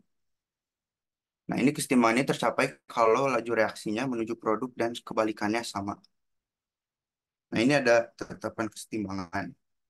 Itu rumus-rumus yang kita nanti bakal pakai di latihan soalnya. Nah, ini tuh untuk HC ini adalah tetapan kesetimbangan konsentrasi. Jadi, ini tuh rumusnya tuh konsentrasi produk per reaktan. Jadi, ini konsentrasi produknya kan yang E, pangkat koefisiennya. Ini tuh koefisiennya guys. Per yang reaktan. Jadi produk per reaktan. Untuk tetapan kesetimbangan yang tekanan juga sama. Tapi bedanya kalau yang KC itu ini kan konsentrasi ya. Kalau yang KP itu kita makainya tekanan. Dan tekanan itu rumusnya MRT seperti yang kita udah tahu dari semester satu. Dan kalau kita substitusi rumus MRT ini ke sini, itu nanti kita bisa dapat dari turunan matematikanya jadi seperti ini. KP sama dengan KC RT pangkat delta N, di mana delta N itu mol gas produk kurangin reaktan. Karena ini reaksinya harusnya stoichiometrik, maka ini sebenarnya sama aja kayak koefisien yang di produk. Jadi koefisien ini tambah ini kurangin koefisien yang reaktan, itu yang ini sama ini. Dan selanjutnya juga ada untuk yang fraksi mol juga sama aja sebenarnya, tapi bedanya yang dipakai ini fraksi mol. Dan ini ada rumus Ki. Nah, ini juga sama sebenarnya. Ki juga ada Ki C, Ki P, sama Ki X ya berarti. Nah, Ki ini adalah koefisien reaksi. Nah, ini tuh sebenarnya kita nanti bisa pakai untuk ngeramal sebenarnya reaksinya setimbang atau enggak. Nah, ini tuh apa bedanya sama KC padahal ini kan kelihatannya sama aja ya, sama KC. Padahal ini sebenarnya beda. Kalau Ki ini itu dia pada tiap saat, ini aku udah tulisin ya, pada tiap saat. Tapi kalau Ki C itu hanya pada saat kesetimbangan doang. Itu ya bedanya.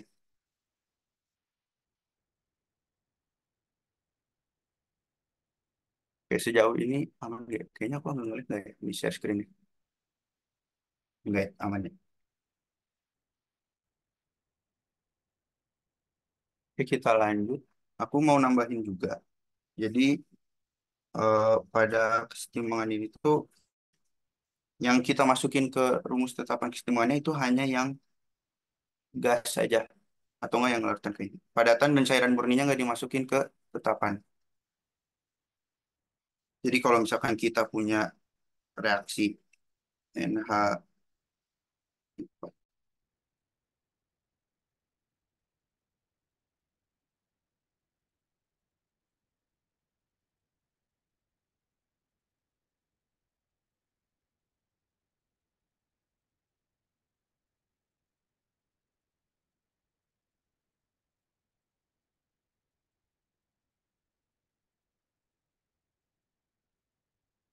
nah kalau kita punya reaksi seperti ini, sebenarnya harusnya kan Kc-nya itu eh, yang konsentrasi produk pangkat koefisiennya begini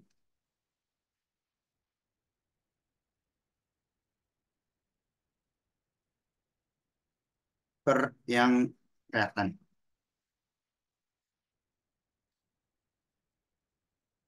Tapi karena ini tuh solid, ini sorry agak nggak kebaca, itu tuh solid.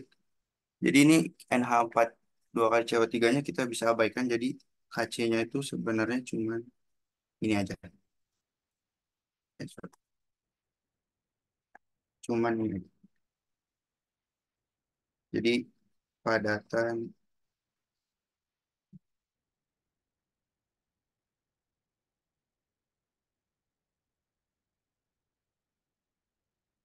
padatan dan cairan murninya tidak masuk ke rumus tetapan kesetimbangan. Nah, jadi tadi kita udah belajar lumayan, ada Kc, Kp, Kx, sama Ki. Aku bakal langsung aja ke beberapa contoh soal dari, kalau dari yang K03 ini, dari PRK03 ya. Biar kita langsung aja pakai ke rumusnya. Oke, ini soal pertama. Pada suhu tinggi yang terjadi ketika terjadi ledakan pada pembakaran gasolin dalam silinder mobil, sejumlah gas N2 dan O2 bereaksi membentuk gas nitrogen dioksida. Suatu gas polutan yang beracun dapat menghasilkan smog fotokimia melalui tahap reaksi sebagai berikut. Nah ini tuh sebenarnya ini cuma pengantar doang ya atasnya. Yang penting tuh kita lihat reaksi ini.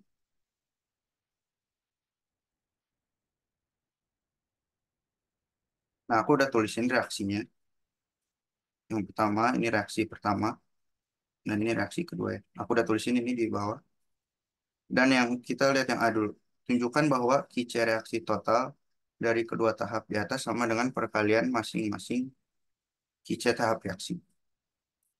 Nah, berarti ini untuk yang A-nya kita tentuin dulu reaksi totalnya ya. Ini hampir mirip kayak yang tadi Fauzan sempat ada yang ada intermediate-nya gitu-gitu ya. Jadi ini kita tinggal tambahin doang untuk tahu reaksi totalnya. Maka setelah itu kita jadi tahu reaksi totalnya itu N2 plus 2O2. Jadi 2N2. Ini aku tandain reaksi tiga. Nah, pertanyaannya itu tunjukkan bahwa Kice reaksi total dari kedua tahap di atas sama dengan perkalian dari masing-masing Kice tahap reaksi.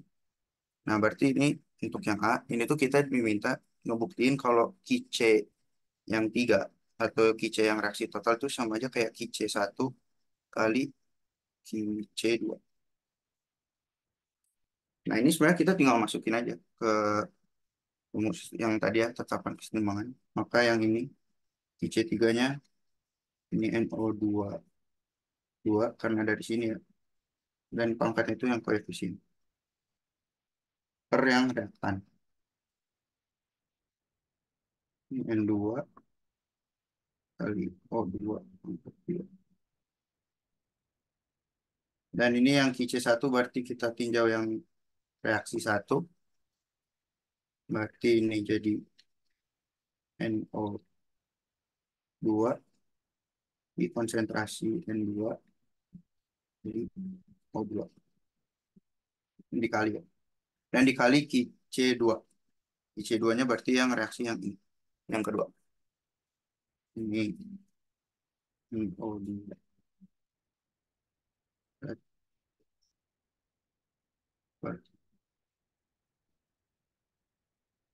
NO red dan O2. Nah, ini kita bisa coret NO2-nya dan nanti kita dihasilkan harusnya sama ya.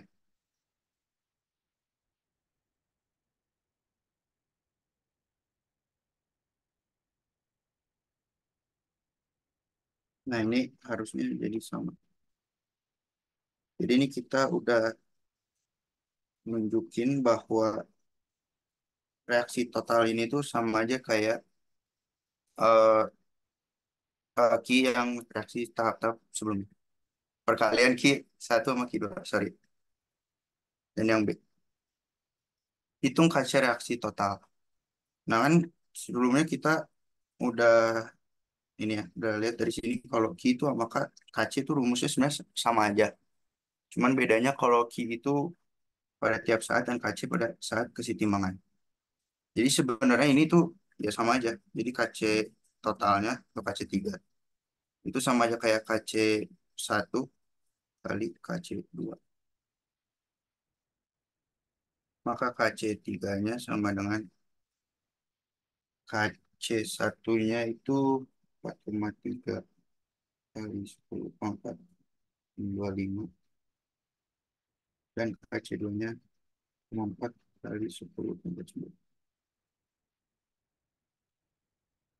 Dan ini hasilnya akan jadi 2,752 kali 10 pangkat 15. Oke, itu untuk nomor 1. Kemana sejauh ini?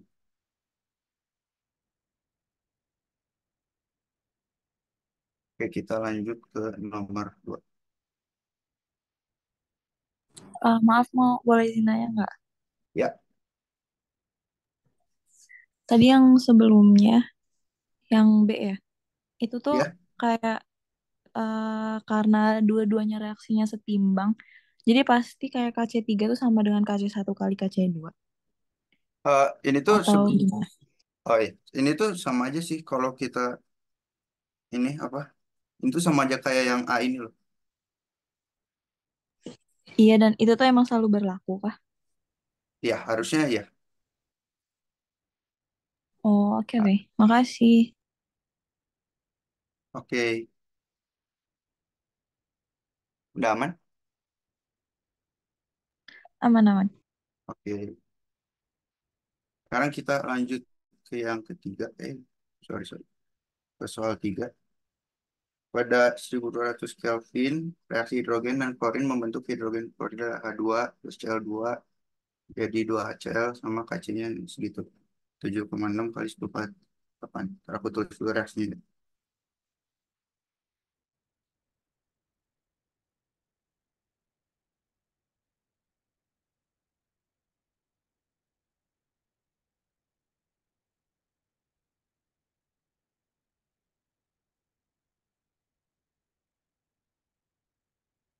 Nah, untuk yang A itu, hitung Kc untuk reaksi yang kalau ini jadi 2.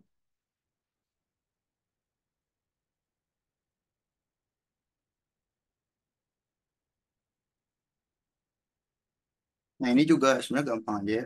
Ini tuh reaksinya tuh spesies-spesiesnya sama ya. Ini HCl, ini HCl, Cl2, ini Cl2, H2, ini H2. Jadi ini sama, tapi yang bedanya itu nih koefisiennya. Jadi ini ya sebenarnya kalau kita masukin KCA-nya itu, ini KCA tuh maksudnya subsoal yang A ya. HCl, konsentrasi HCl, konsentrasi H2 4,5, konsentrasi Cl2 4,5. Nah, ini tuh sama aja kayak Kc pangkat setengah. Karena kan eh, ini tuh pada yang reaksi yang satu ini aku tandain satu aja. Pada reaksi yang satu ini kan koefisiennya dua, ini satu, ini satu. Sorry. Nah, buat jadi ke sini kan sama aja kayak semua koefisiennya dikali setengah. Maka ini tuh jadi Kc pangkat setengah. Kalau kalian masih agak bingung, ini aku bisa tulisin sama aja kayak gini kan. Yang HCl2, ini Cl2, ini H2. Ini tuh semuanya dipangkatin setengah. Dan ini tuh Kc ya, yang dari sini. Kan HCl pangkat 2 tuh dari sini, per Cl2 tuh dari sini, dan H2 tuh dari sini. Itu jadi sama aja kayak Kc dipangkatin setengah. Jadi kita tinggal masukin aja angkanya. KCA itu sama dengan, berarti akar dari KC. Akar dari KC-nya itu tadi 7,5 kali 2,48. Maka ini tuh jadi 275. Hmm, Jadi gitu ya. Nah, untuk yang B sekarang. Yang B ini juga sama ya. Sama mainan koefisien lagi. Kita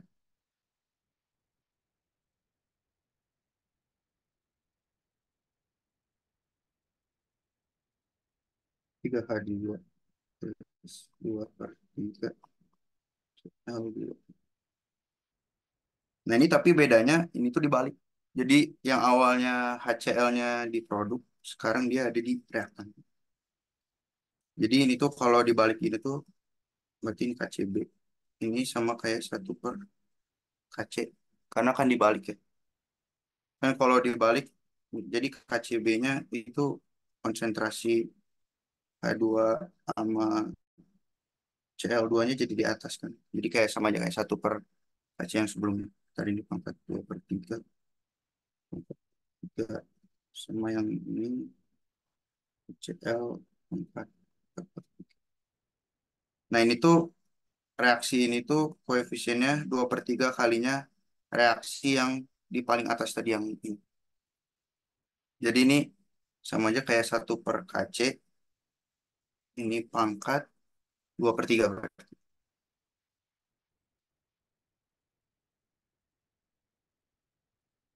Maka KCB sama dengan 1/KC-nya 7,6 kali 10/8. Ini nanti kalian kalau ngitung kalkulator aja ya guys. Ini sama dengan 1,26 kali 10/4. Nanti sebelum aku bagiin, tenang aja, nanti aku bakal rapihin lagi. Ini kan kalau kelihatan berantakan. Nanti aku bakal rapihin lagi kok. Nah itu untuk soal yang nomor 3. Sejauh ini aman. Gampang sih ini. Kalau yang ini, tinggal kalian lihat koefisiennya aja dan nanti pangkatnya itu pasti jadi berapa kali koefisien sebelumnya.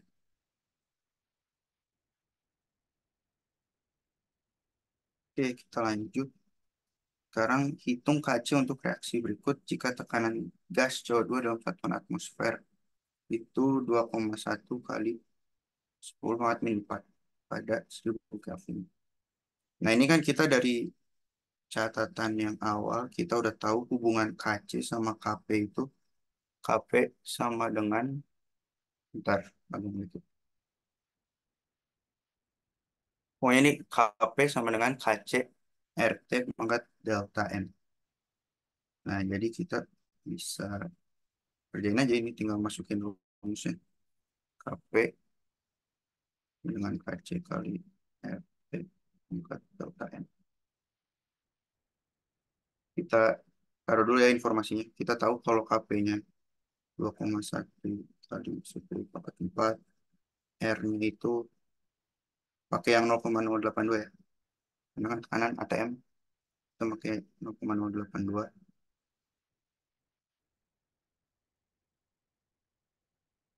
Kalau satuannya salah, boleh konfirmasi ya. Seingat aku sih ini satuannya. Dan T-nya Kelvin ya, guys. Jadi kalau misalkan diketahuinya Celsius, harus diganti dulu ke Kelvin. Dan delta N itu yang tadi pas awal aku udah jelasin, kalau delta N itu koefisien yang diproduk kurangin yang direaktan. Jadi kan ini koefisien yang diproduknya CO2 itu 1, CaO Niggers. 1, maka ini jadi 1 plus 1. Kurangin yang ininya juga cuma Pau, 1. pipau, tu papapau, si papá. Ini 2, No es kurangin bueno, come 1, miada. jadi 1. Sorry. Nah, ini kita tinggal masukin ke rumusnya. KP. Aku langsung masukin angka aja ya. Sorry. Snickers and Knickers. 2,1 Revenge kali 10 pangkat Knickers. 4 sama dengan KC-nya itu yang dicari. Ini 0,082. T-nya itu 1000 dan delta N 1. Maka ini kita bisa langsung aja selesaiin.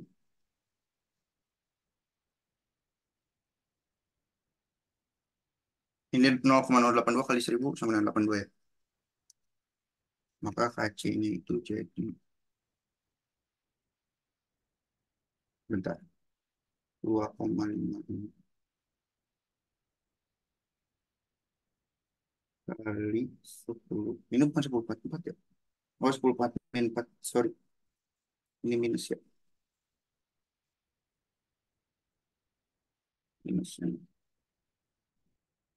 Ya, itu untuk yang nomor 4. Jadi kita cuma pakai rumus yang tadi. Kalau kalian uh, mau cari tahu dapat rumus KP sama dengan KCRT delta N itu dari mana sih? Itu yang tadi aku udah jelasin ya. Jadi rumus KC-nya, rumus KP-nya itu P-nya itu disubstitusi sama yang MRT itu. Nanti pokoknya dengan penurunan matematika ada buat yang anak matematika sana penurunan matematika. Oke, lanjut lagi. Kita ini ke nomor 6. Nah, ini kita mulai memakai key. Aku udah nulisin ini. Dan key ini dipakai untuk ngeramal apakah reaksi itu setimbang atau enggak. Dan kalau nggak setimbang itu, dia cenderung geraknya itu ke mana. Nah, ini untuk reaksi N2O4, sorry, N2O4 menjadi 2NO2, KC-nya 0,21 pada 100 derajat Celcius. Dalam proses reaksi berlangsung, N2O4 itu 0,12 molar dan NO2-nya 0,55. Apakah reaksi pada keadaan ini berada dalam kesetimbangan? Jika tidak, kemana arah reaksi berlangsung? Aku tulis dulu reaksinya ya. 2,4.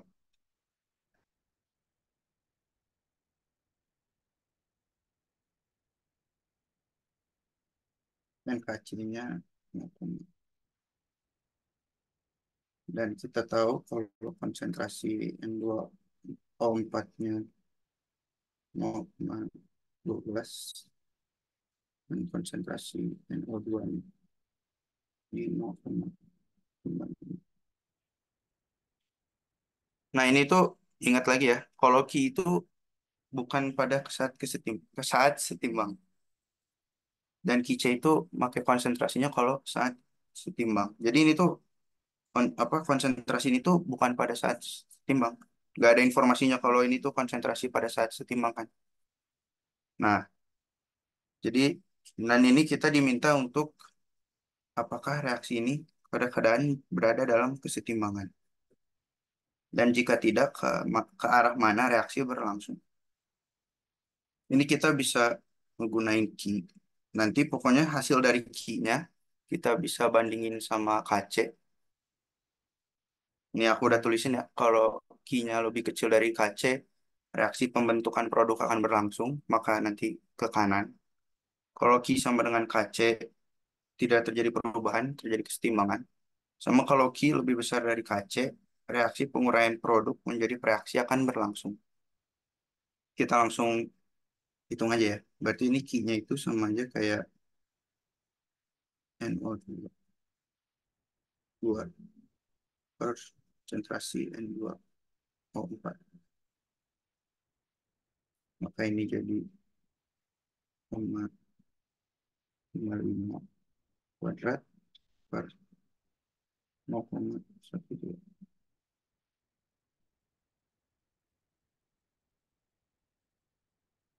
Bentar, aku hitung dulu di kalkulator.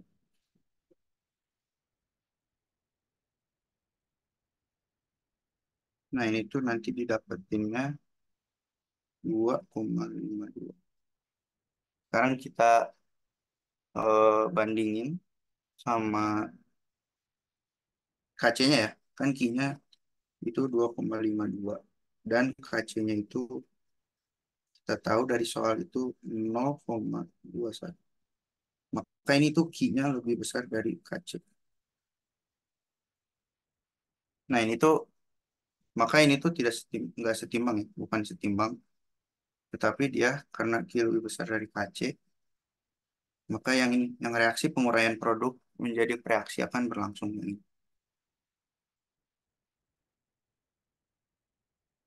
Jadi ini kan ditanya jika tidak ke arah mana reaksi berlangsung, ya tinggal lihat aja dari sini. Reaksi penguraian produk menjadi reaksi akan berlangsung. Berarti dari produk menjadi reaksi, maka dia reaksinya ke kiri. Karena kan reaktan produk kan. Nah, kalau Q-nya lebih besar dari KC tadi udah tahu dari informasi yang di sini. Reaksi penguraian produk menjadi reaksi akan berlangsung, maka ini ke sini.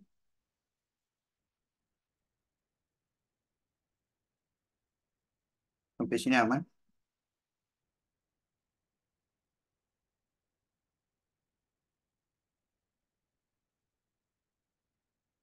Aman.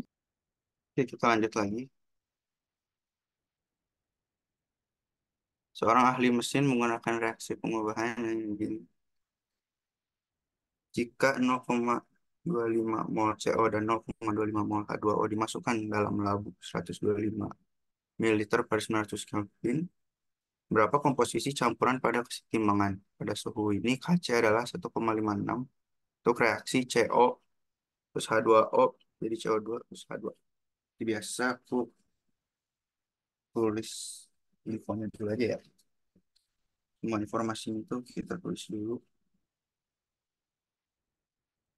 Dan hati-hati ya, ini tuh mol ini tuh bukan konsentrasi ya. Ini tuh masih mol, belum konsentrasi. Kalau konsentrasinya itu kita ingat dari semester 1 itu sama dengan mol per volume, lebih dari per V. Jadi kita intinya hitung dulu ini yang CO2. Kita tahu dari soal kalau N itu 0,25 dan V-nya itu 125 ml, kita ubah ke liter dulu, itu menjadi 0,125. Ini jadi 2. Ini konsentrasinya. Jadi jangan lupa karena aku kemarin pas ngerjain PR sempat salah. Malahan aku yang pakai konsentrasinya tuh langsung yang ini. Malahan langsung yang mau ini. Jadi hati-hati aja. Sekarang kita hitung lagi konsentrasi H2O. Ini sama dengan H2O per 0,25 ini harusnya sama 0,125. Jadi 2 molar juga. Sekarang kita tulis reaksinya. CO tambah H2O. Jadi CO2 tambah H2. Nah, yang ditanya itu berapa komposisi campuran pada kesetimbangan. Itu sebenarnya sama aja kayak berapa konsentrasi mereka pada saat kesetimbangan. Kan ini konsentrasi CO2-nya belum pada saat kesetimbangan. Ini juga H2-nya belum. Ini kita bisa nemuin dengan MRS. Atau yang tadi Fauzan pakai IC, ICE, yang initial change. Itulah pokoknya. Maaf, maaf. MRS. Mula-mula reaksi setimbang. Kita tahu mula-mulanya ini 2M untuk yang CO. Nah, ini CO ya? Salah. Wait. Oh, ini bukan CO2 guys. Maaf.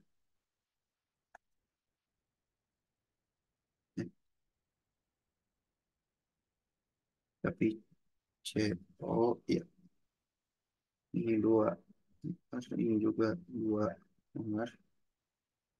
Nah, untuk reaksinya kan kita belum tahu ya. Kita nggak tahu nih dia kepake berapa. Jadi ini kita ini X, ini plus X. Ingat ya kalau di reaktor itu pasti berkurang dan kalau sini itu pasti bertambah. Jadi plus. Dan sisanya berarti ini jadi 2 kurang X, juga 2 kurang X, ini X, ini X. Nah ini tuh yang konsentrasi yang pada setimbangnya tuh yang ini. Jadi kita cari nih X-nya berapa. Ini kita bisa gunain rumus KC. KC itu berarti sama dengan ini CO2 kali H2 per CO per H2O. Ini nggak ada pangkatnya karena semua koefisiennya kebetulan satu ya. Tapi ini tuh pada saat setimbang ya. Jadi kalian jangan sampai salah masukin CO2, CO-nya itu malahan 2 atau H2O-nya malahan 2. Pakainya yang di S ini.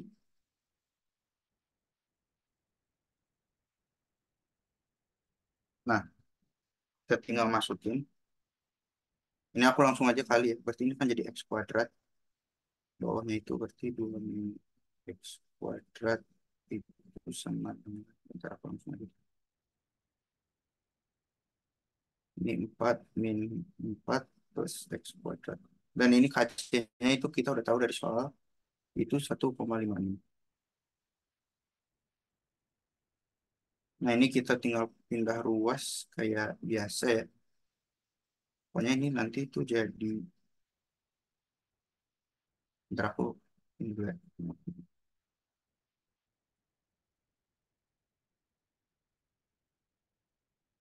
Ini udah kayak aljabar biasa sih, tinggal pindah ruas ini. Dan ini kita nemu persamaan kuadratnya. Agak ribet ya, koma ini kalian bisa tinggal main kalkulator aja. Nanti pokoknya didapatin X1-nya itu 10,3 dan X2-nya itu 1,1. Nah, ini kita pakai yang mana X-nya? Karena ini konsentrasi kan konsentrasi itu nggak mungkin minus ya. Jadi ini kita pakai konsentrasinya yang 1,1. Karena kan ini 2 min X. Kalau kita masukin yang 10 maka dia akan jadi minus. Jadi kita miliknya yang 1,11. Yang maka konsentrasi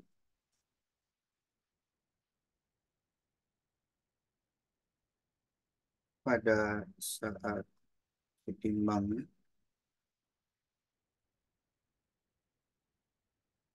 kita dari yang paling kiri dulu ya. Yang CO dulu.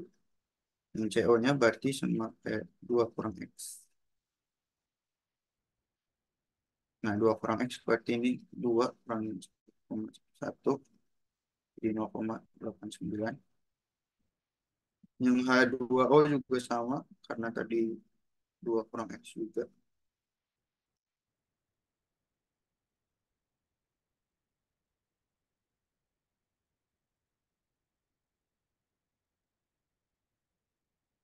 Yang CO2 itu kan X.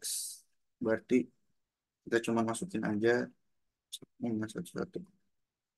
Dan sama buat yang H2. H2. H2.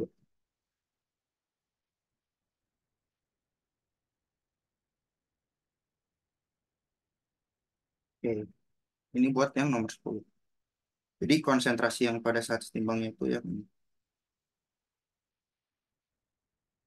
ini mau nggak mau harus pakai MRS ya, biar kita tahu.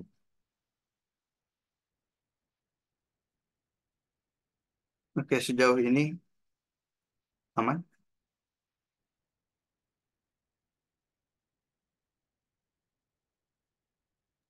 Wan itu tadi kenapa yang dipilih 1,11? Hehe. Mana? Kenapa itu yang dipilih 1,11 tadi? Karena konsentrasi kan nggak mungkin negatif. Jadi kalau Oh, misal yang apa? Sorry. lanjut dulu. Lanjut dulu lanjut. Jadi kan ini kita 2 min X konsentrasinya. Kalau kita milih yang 10,03 gitu, 2 min 10,03, maka ini kan hasilnya pasti jadi minus 7 ya, atau 8, berapa lah, 7, berapa. Jadi kan kalau Oh, konsentrasi kan nggak minus. Jadi kita milihnya yang 1,11. oh, oke oke. Thank you, thank you. Oke,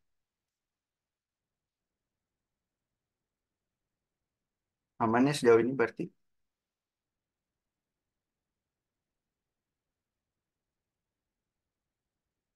Nah ini sekarang aku ada soal, ini nggak ngitung sebenarnya. Ini lebih ke konsep dan teori. Aku tulis dulu.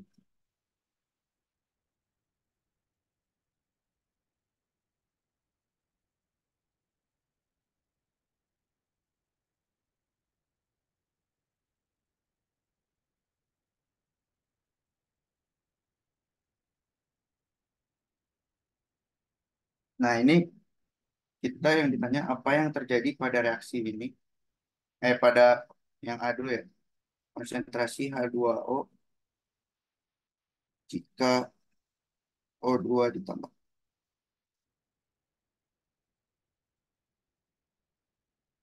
Nah ini tuh materinya kita, ini tuh pergeseran kesetimbangan. Nah ini tuh menurut Le Chatelier itu ada 4 yang ngaruh ya, yang ngaruh ke kesetimbangan. Itu ada konsentrasi, suhu, volume, sama tekanan. Ya, konsentrasi, suhu, volume, dan tekanan. Nah ini tuh pada konsentrasinya yang yang di otak-atiknya konsentrasi. Pertama kita lihat dulu, jika O2-nya ditambahin, maka yang di sini yang ditambahin kan. Maka kalau ini tuh konsentrasinya ditambahin, dia tuh akan bergerak ke yang lebih rendah. Kalau yang ditambahinnya di yang reaktan, otomatis yang diproduksinya jadi lebih rendah. Dan ini yang H2O ini diproduksi. Maka si konsentrasi H2O-nya akan bertambah.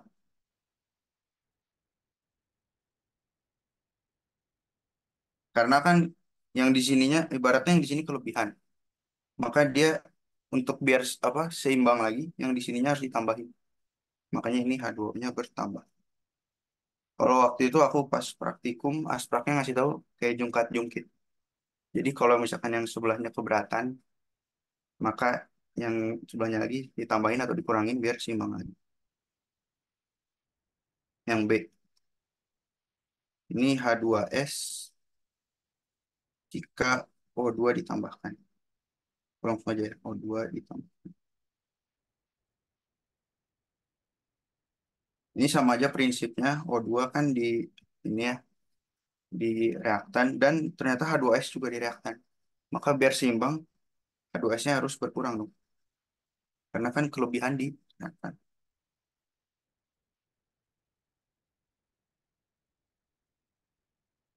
Ya, sorry. Untuk yang C, ini prinsipnya sama. O2 jika H2S dihilang.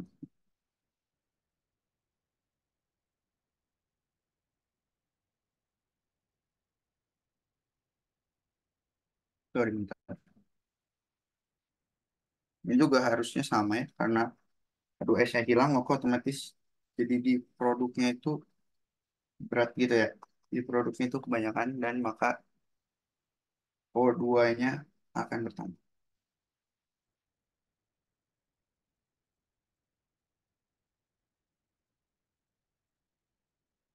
Dan yang terakhir, H2S jika belerang ditambahkan.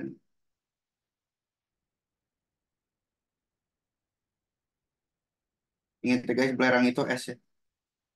Jadi ya ini sama aja kayak tadi. Maka H2S-nya akan bertambah. Prinsipnya sama ya.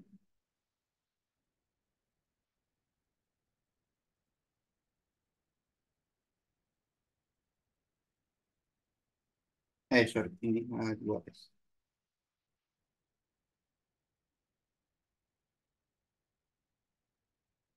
Oke. Di sini aman. Di sini ada satu soal lagi. Sama kok teori juga, konsep juga. Jadi aku tulisin aja ya, teman. Jadi penambahan konsentrasi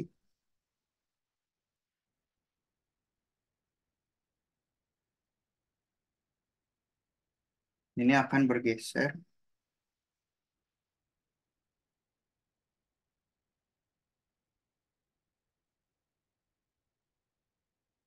ke yang konsentrasinya lebih rendah.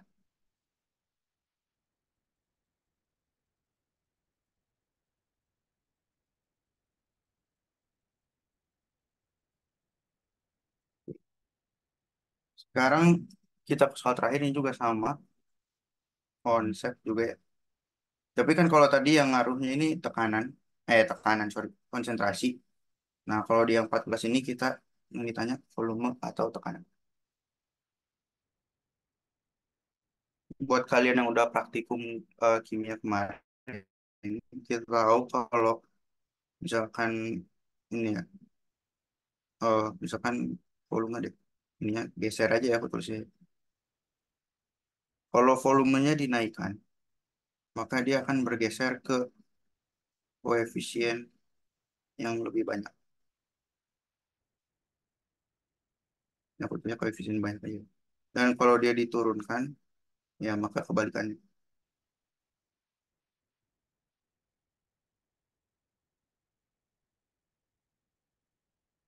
Dan kalau tekanan itu sebaliknya. Jadi kalau tekanan itu kalau dia dinaikkan, dia gesernya ke koefisien yang sedikit.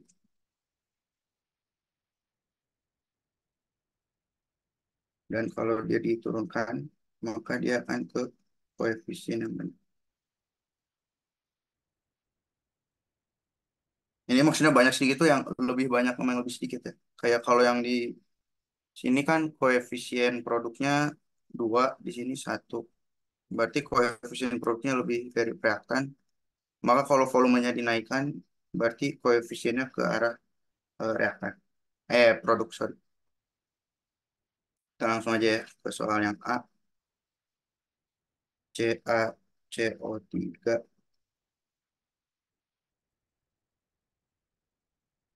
CaO tambah CO2. Nah, yang ditanya, meningkatkan jumlah produk. Berarti mau nambahin yang di sebelah sini. Otomatis kalau untuk yang A ini, biar dia reaksinya bergeser ke sini, biar bergeser ke kanan ke produk, maka dia kan koefisien di produknya lebih banyak nih. Aku tulis saja. Produknya 2. Ini agak lebih dikit dari waktunya, sorry ya. Sama koef di kirinya itu reaktannya 1.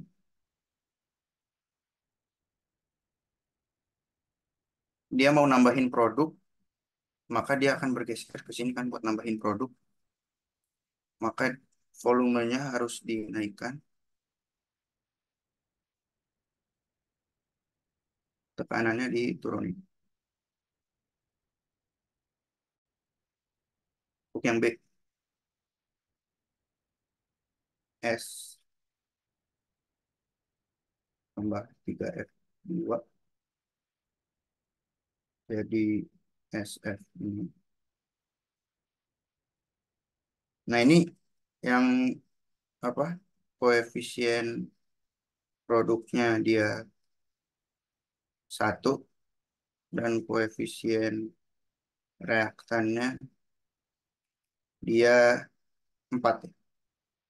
Dia 4. Maka ini ya tinggal kebalikannya aja. Kan dia tetap mau ke sini. Berarti ini V diturunkan. Kan soalnya yang ditanya ini ya, meningkatkan jumlah produk.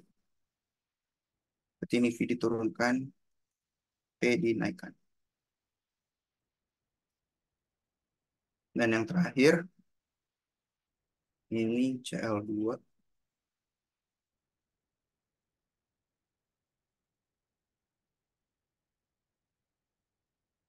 Terus I2 menjadi 2 ICL. Nah, ini dia koefisien produknya 2. Ya. Dan ini koefisien reaktannya 1.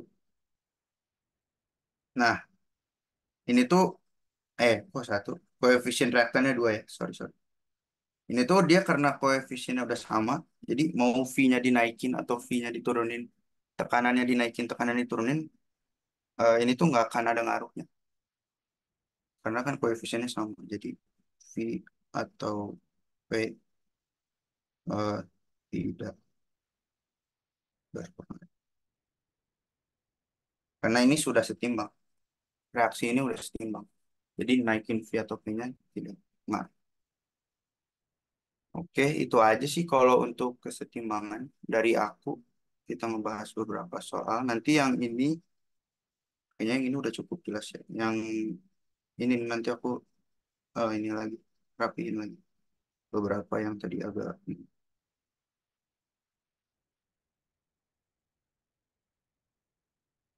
Oke, sebenarnya dari aku sama Fauzan udah. Terima kasih banget kalian yang udah meluangin waktunya buat datang. Dan sampai ketemu di lain kesempatan ya.